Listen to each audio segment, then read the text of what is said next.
What is up, you guys? It is Tuesday, June 4th. It is around 4:00 p.m. I have a lovely woman coming back today who you guys saw in the last video. And she's bringing a team of people with her to help me get my beehive back in good shape. As you guys saw, the bees are kind of building their comb a little bit wonky, which in a natural habitat will be totally fine, but as a beekeeper, not so much, because in order for me to do proper inspections, I need to be able to pull the frames out easily. And right now I can't do that. So they're coming out today to help me pretty much disassemble the entire thing, sadly, and then help me put it back together. So stick with me, enjoy this video, and hey, you could potentially learn from one of my mistakes. Okay, so let me go over some of the things that I was told that I was going to need. First things first, I needed a container with the lid so that as they are taking apart the hive, they can place the honeycomb in something so that it does not get destroyed. I also needed a super long knife. This is a knife that I got a long time ago from some brand partnership deal for brisket. And as you can see, it's super long. So she'll be able to use this knife to cut straight down across the comb so that it can be easily extracted. To hold the honeycomb back in place, like I said, they're going to be disassembling it and putting it back together, and it's going to need to be held by something. And I did a lot of research, and this is the rubber band company and brand that everyone was suggesting. I got the number 32s. We'll see if those work. She'll let me know. Of course, the hive tool, smoker, lighter. I have this little thing right here, which I'll be able to connect to the side of my hive if she needs to hang any of them directly off the side. And that's pretty much it. So they're going to be pulling up at any moment, and it is going to be time for us to get to work. This whole process should take roughly about an hour and a half, and I'm going to try to document as much as I possibly can. We'll take and we'll rubber band, we'll pull out some of those frames first.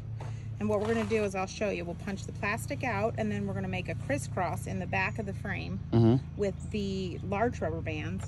And then we'll make kind of a bracer across the sides of the frames. And then what we're going to do, since the frames are running parallel, right, inside of the hive, and the bees have built their comb tangentially across all of that, those frames. What we're going to do is pull all of the frames, if we can, out at one time. It'll be a little stressful. We may even set them into your bin. We're probably going to need that for your honey and droppings. But the goal is to be able to gingerly cut the edge of the wax off the bottom of the frame first.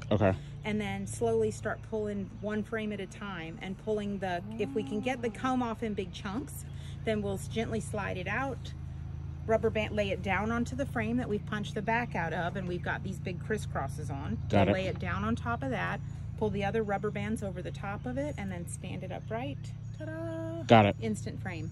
Build a scaffold system so that we can lay the wax on it and damage as little of it as possible.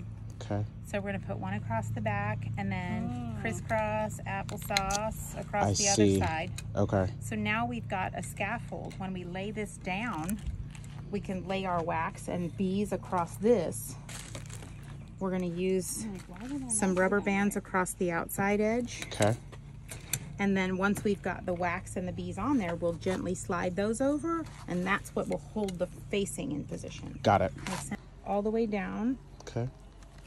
Brisket knife, who would have thought? That was a great idea. I was going to use a bread and butter, so I brought two big knives in my car. Ready?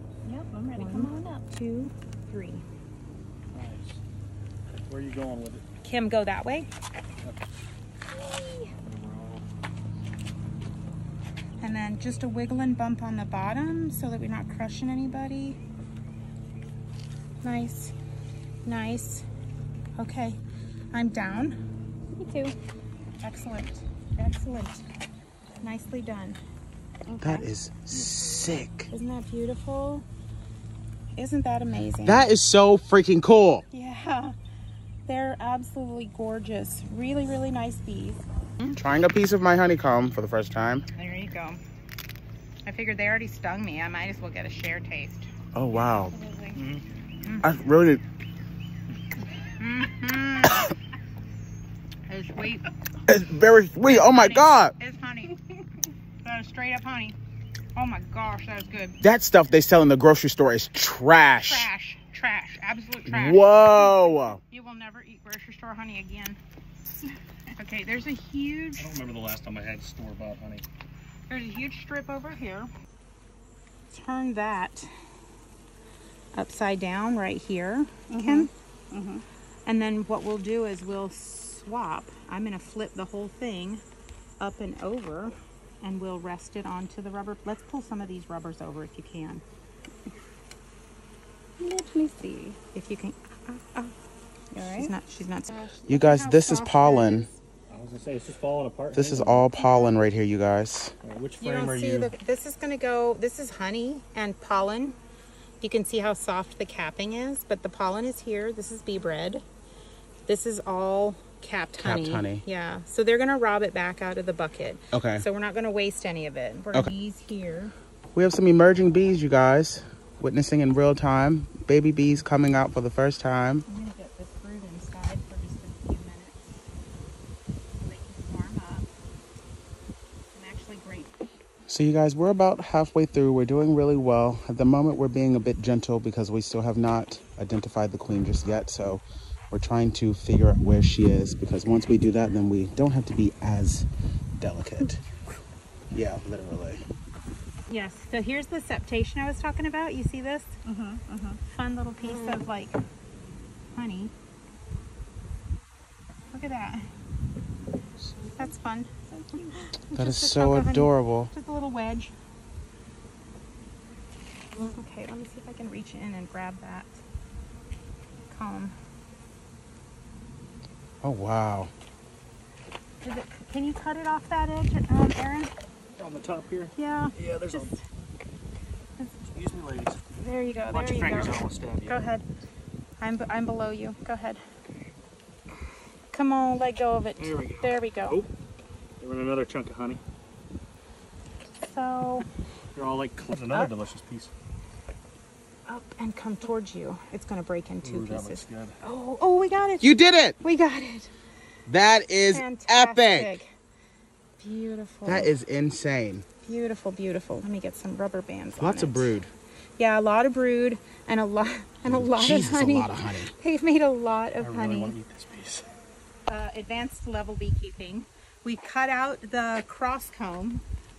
The bees should have built nice comb parallel to the frame, and what they did was they cross combed it so that everything was stuck together so we couldn't actually inspect. In the state of Maryland and most of the states in the nation, you have to be able to inspect all of the frames so that they can look for brood diseases. So what we've done is cut indelicately, cut the wax and the brood comb out of the frames, and then we've rubber banded it onto the frames, slid it right back into the house, and hopefully they will start fixing that comb in some sort of straight pattern.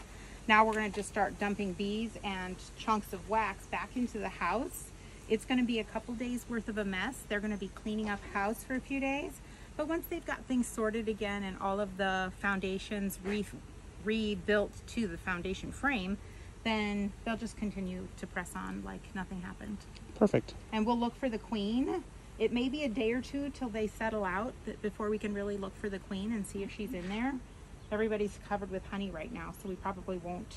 But we know she's been very active because there's lots of babies. Absolutely. Lots of brood. So even if the queen has been damaged or injured during this transition, they have eggs and larvae. They should be able to make another queen if we didn't damage them during the cutout. So what you guys are witnessing right now is the next day of them essentially starting the process of cleaning up all of the honey that was spilled all over the place yesterday. And also, you're also witnessing them laying down at the bottom because of how weighed down they are from the sheer amount of honey that they have consumed within the last like 12 hours, to be quite frank. It's going to take them a couple of days for them to rob the honey from out of that container, put it back inside of the hive so that they can have a nice food source. It's going to take them a couple of days, but overall, this process turned out extremely well. I'm very grateful for all of the assistance that I was given. And now it's time for me to just let them do their thing for the next couple of days, and I'll keep checking on them, but for now, we're good to go.